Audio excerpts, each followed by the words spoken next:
Que visiter à Porto? Voici notre top 14 des visites à faire dans cette charmante ville du Portugal. Numéro 1. Traverser le pont Dom Luís, l'édifice le plus connu de Porto. Cette structure métallique signée Gustave Eiffel relie Porto à Vila Nova de Gaia, de l'autre côté du fleuve Douro. On vous conseille d'emprunter la passerelle supérieure pour le traverser, vous aurez les plus belles vues sur le fleuve. Numéro 2. Goûter du Porto dans l'une des caves.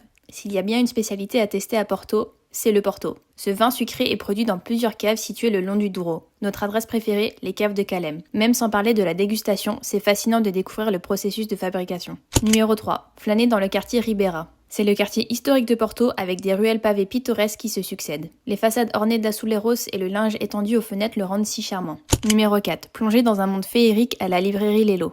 Cette librairie est devenue un véritable phénomène tellement son architecture est époustouflante. Son immense escalier et ses étagères en bois rappellent le monde magique de Harry Potter.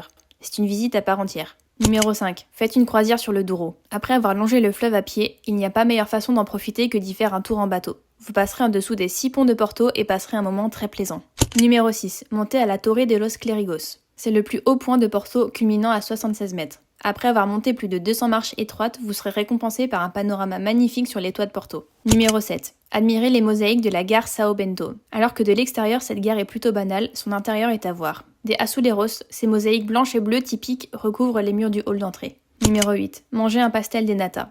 Après le Porto, goûtez à une autre spécialité du pays, les pastéis de nata. On parie que vous n'arriverez pas à en manger qu'un seul tellement ces flancs sont délicieux. Notre adresse préférée pour en manger, Mantegaria. Numéro 9. Visitez la cathédrale de Porto. C'est l'édifice religieux le plus important de la ville et surtout l'une des plus anciennes bâtisses. Ce qu'on apprécie particulièrement, c'est son cloître recouvert d'azulejos. Numéro 10. Rendez-vous au belvédère des jardins du Palacio de Cristal. Les jardins en eux-mêmes sont très joliment aménagés, mais c'est pour le point de vue sur le Douro que l'on vous conseille d'y venir. Au coucher de soleil, le spectacle est particulièrement magique. Numéro 11. Faites des emplettes au marché du Bolao. Ce marché est très apprécié par les locaux qui viennent y acheter leurs produits frais. Il y a plus de 80 stands qui vous permettront de goûter à des spécialités typiques du Portugal.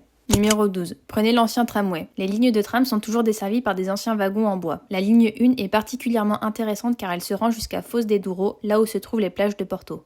Numéro 13. Longez les rues commerçantes. Pour faire des emplettes, direction Rua Santa Catarina ou Rua das Flores. Vous y trouverez quelques bonnes adresses pour ramener des souvenirs artisanaux. Numéro 14. Écoutez du fado. Ce style de musique est originaire du Portugal et un séjour à Porto est une bonne occasion pour le découvrir. L'expérience est plutôt intimiste et surtout très authentique. Pour plus d'infos et pour réserver vos activités, rendez-vous sur partirenvoyage.com.